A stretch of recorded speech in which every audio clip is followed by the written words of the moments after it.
Bueno, buenos días. Dentro del primer curso de iniciación a la urooncología vamos a dar hoy lo que correspondería al módulo 3. Los primeros módulos sabéis que no son directamente de urooncología, son sobre funcionamiento y anatomía del sistema urinario. Hoy nos correspondería hablar de la vejiga hiperactiva. ¿Qué es la vejiga hiperactiva? La vejiga hiperactiva la podemos definir como un síndrome o conjunto sintomático, probablemente más correcto, que se caracteriza fundamentalmente por la presencia de urgencia. Esa urgencia puede ir o no acompañada de incontinencia y a menudo se acompaña de frecuencia tanto diurna como nocturna, que sería la nocturia, que luego veremos un poco el porqué. No es una patología infrecuente, de hecho en un estudio ya antiguo en la población española se ve que en las mujeres de más de 55 años llega al 10%, menos en los hombres, pero si nos ceñimos a la población de pacientes institucionalizados mayores de 65 años, nos encontramos que prácticamente 4 de cada 10 tienen esta patología. En cuanto a la fisiopatología de la vejiga hiperactiva, hay que tener en cuenta que por definición es idiopática. Si encontramos otra causa, tenemos unos síntomas, pero serían causados por alteraciones neurológicas, por alteraciones obstructivas o bien por la presencia de tumores vesicales. Patología que inicialmente tenemos que descartar antes de diagnosticar como tal una vejiga hiperactiva. En cuanto a las teorías de su origen, hay múltiples teorías, ninguna está demostrada. Tenemos las teorías miogénicas, las teorías neurogénicas, las que el origen es urotelial. Ahora ha ganado mucha fuerza el tema de la microbiota y en cuanto a la posibilidad de que alteraciones en el microbioma de la orina en la vejiga sean la causa de esta patología, pero realmente podemos considerarla idiopática. Dentro de su fisiopatología, luego entraremos más en profundidad en este tema, tener en cuenta que hay un desequilibrio en el sistema autonómico entre el sistema simpático que predomina durante la fase de micción y el sistema parasimpático que el simpático predomina en la fase de llenado y el parasimpático en la fase miccional. Un ciclo de la micción normal, como vemos aquí, iría progresivamente llenándose la vejiga, eso iría generando un aumento en el deseo miccional hasta que llega un momento en que se produce la micción, la fase de vaciado, y vuelve a empezar el llenado. Esto sería un proceso normal en que progresivamente va aumentando el deseo miccional hasta que llegamos a un volumen importante en el que ya hay un deseo miccional fuerte y hay una posibilidad social de realizar la micción, pero aún así, como veis, aquí podemos retrasar el tiempo necesario como para realizar la micción. Eso supone un intervalo entre micciones amplio y un volumen miccional considerable, por encima de 200, 250 suele ser lo habitual. ¿Qué ocurre durante la vejiga hiperactiva? Que pasamos de un deseo miccional inicial a una urgencia incoercible, mucho antes de llegar a esos volúmenes. Por tanto, los volúmenes de estas micciones son menores, el tiempo entre micción es menor, lo que genera la poliuria, y no hay ese periodo en el que podemos esperar desde que tenemos la urgencia, sino que o vamos a mear o se escapa la orina, lo cual justificaría la incontinencia. Como factores de riesgo dentro de que es una patología idiopática, sabemos que aumenta con la edad, que es muy frecuente que aparezca con otros síntomas del tracto urinario, se ha asociado de una manera significativa a patologías crónicas tipo depresión, estreñimiento, diabetes, disfunciones eréctiles, se asocia claramente con un aumento de la masa corporal, con la obesidad y también se ha visto que en mujeres con embarazo y con partos vaginales tiene mayor incidencia. Está asociada a una serie de comorbilidades que empeoran la calidad de vida y aumentan el impacto clínico de la vejiga hiperactiva, como son infecciones tanto del tracto urinario como de la piel de la región genital, mayor riesgo de caídas y fracturas, sobre todo en pacientes más añosos, trastornos del sueño claramente, depresión claramente, disfunciones sexuales también por razones obvias. Por tanto, es una patología que es prevalente, que es idiopática y que encima tiene un gran impacto en la calidad de vida a distintas esferas. A la esfera sexual, a la esfera social, a la esfera laboral, a la esfera familiar. Quiero decir, es una patología que sin ser una patología oncológica ni una patología que vaya a cortar nuestra supervivencia, sí que la empeora claramente. ¿Cómo hacemos la evaluación de esta patología? La evaluación inicial,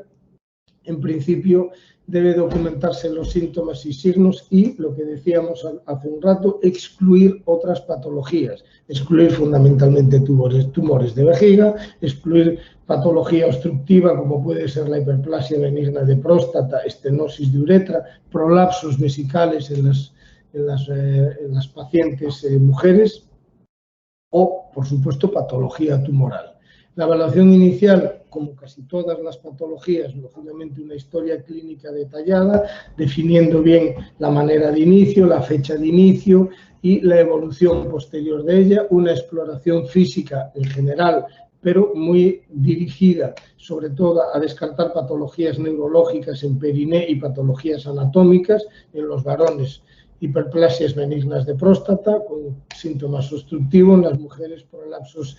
genitales. Hacer un análisis de sangre para descartar alteraciones de la función renal, análisis de orina y luego algo específico de esta patología que nos da muchísima información sería el diario miccional de 3 días. Esta es la versión que está validada por la Asociación Europea de Urología y que se debe a urólogos españoles encabezados por el doctor Jiménez Cidre. Y aquí vemos cómo nos da muchísima información en cuanto a la cantidad de micciones en 24 horas, el volumen del mismo, cuándo está asociado a urgencias, cuándo está asociado a escapes, si esos escapes son por urgencia o no, y la cantidad de líquido que bebe él o la paciente. Esto nos va a ayudar tanto para el seguimiento como para modificar hábitos, que veremos que es importante en el tratamiento. Los cuestionarios de calidad o cuestionarios de incontinencia, el más utilizado es el ICIC-SF para las mujeres y, lógicamente, y este es muy conocido por todos, el IPSS para la valoración de los pacientes varones con síntomas del tracto urinario inferior. Otras pruebas serían más cuestionables. La medición del residuo posmiccional asociado o no a la flujometría, bueno, debería de dejarse a pacientes varones mayores de 50 años, en los que se puede sospechar por su edad la posibilidad de obstrucción infravesical por un agrandamiento prostático benigno, en pacientes con síntomas obstructivos, en pacientes en que la incontinencia urinaria es complicada, ya sea por radioterapia previa, ya sea por cirugías anteriores, o en pacientes que reciben tratamientos que podrían cursar o empeorar los síntomas de vaciado. La urodinamia no de entrada, no está indicada de entrada o no lo contemplan así las guías europeas, sí en los casos de incontinencia grave, cuando no hay una respuesta inicial al tratamiento, si se va a operar a la paciente o al paciente o si ya está operado previamente y casi siempre en todos los pacientes que tengan una enfermedad neurogénica.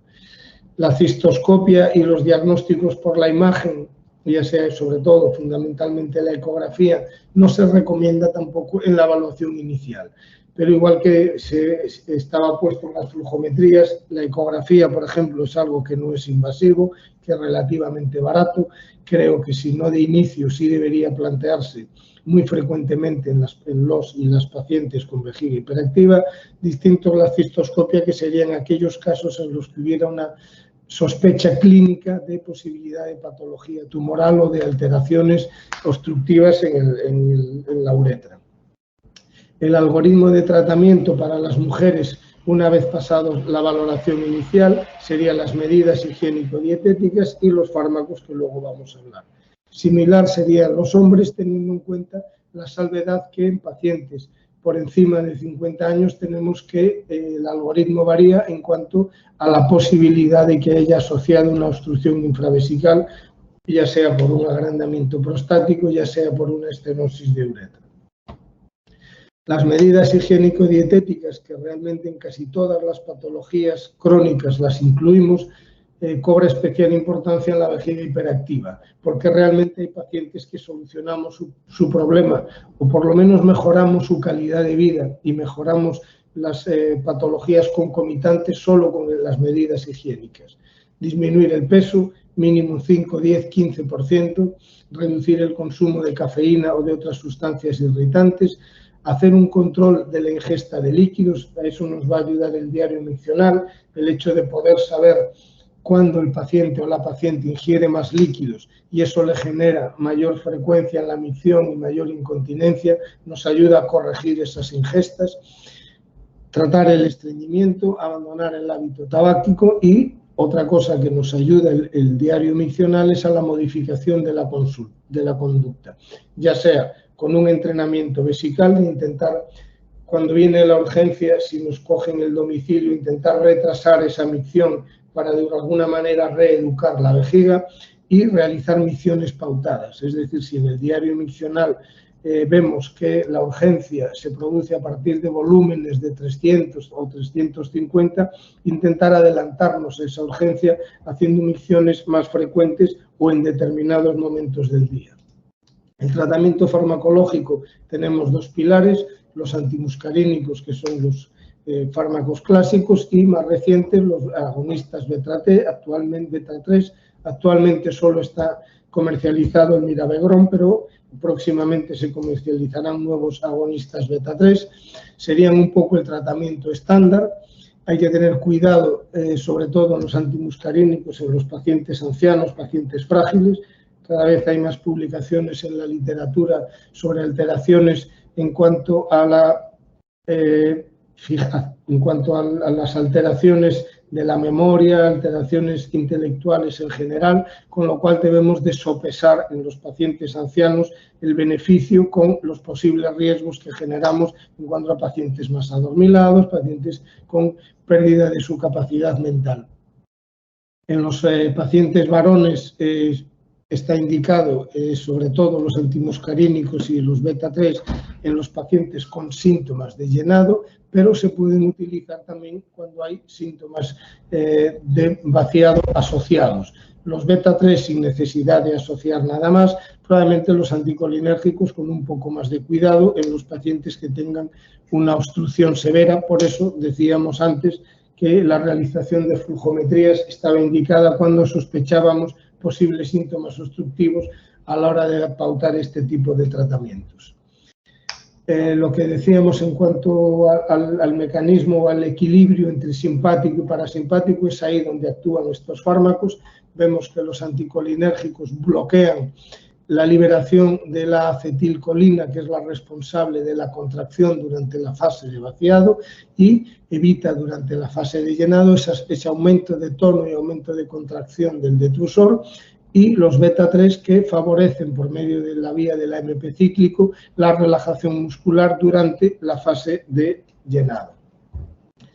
Si todo esto no funcionase, llegaríamos al tratamiento especializado de la vejiga hiperactiva, que serían aquellos pacientes que son resistentes al tratamiento farmacológico. No estamos o no se pone todos los autores de acuerdo cuando consideramos refractario el tratamiento, pero sí parece lógico pensar que si tras 3 meses de cumplimiento del tratamiento farmacológico, porque hay que recordar que estos pacientes tienen escasa adherencia a estos fármacos, muchas veces por la falta de efectos. Pasados estos 3 meses sin una respuesta adecuada, consideraríamos que sería un paciente refractario al tratamiento y pasaríamos a, digamos, el tratamiento de segunda línea. Dentro de estos tenemos las inyecciones de toxina botulínica tipo A, que tiene un grado de recomendación A, tiene un montón de ventajas, sobre todo en cuanto a que no tiene efectos secundarios sistémicos, dado que la aplicación es local sobre la vejiga y tiene los inconvenientes de que, bueno, hay que hacerlo por medio de una cistoscopia, cada vez es más sencillo, cada vez la tendencia es a poner menor número de inyecciones, por tanto se puede hacer de manera absolutamente ambulatoria y en una consulta sin necesidad de ingresar a los pacientes ni por el sistema de cirugía mayor ambulatoria. Y hay que advertir siempre a los pacientes de la posibilidad de que precisen autocateterismos y el riesgo de infecciones urinarias asociadas al proceso mismo de la endoscopia y la punción. La verdad que en nuestra experiencia prácticamente a ninguna mujer y a muy pocos varones, salvo que haya patología neurológica, les enseñamos ya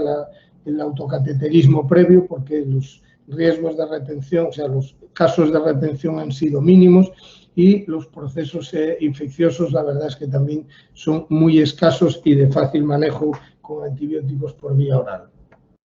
Otras alternativas serían la estimulación del nervio tibial posterior, que tiene un grado de recomendación B, pero cada vez hay mayor evidencia en cuanto a la buena respuesta, y la neuromodulación del nervio de las raíces sacras a nivel de S2 o fundamentalmente S3, que si bien es más complejo, ha demostrado ya después de muchos años la evidencia que hay sobre sus efectos. Cuando todo esto no funciona, si nada de esto funcionase, digamos que ya el extremo, pero que es muy infrecuente a día de hoy, sería el realizar cirugías con cistectomías supratrigonales para evitar estos casos, pero es ya algo bastante anecdótico. Muchísimas gracias por la atención, disculpas por los reiterados problemas informáticos que estamos teniendo al inicio de las sesiones, y sabéis que ahora a través de nuestra página web, si queréis realizar cualquier tipo de pregunta o comentario, estaría encantado en responderlos.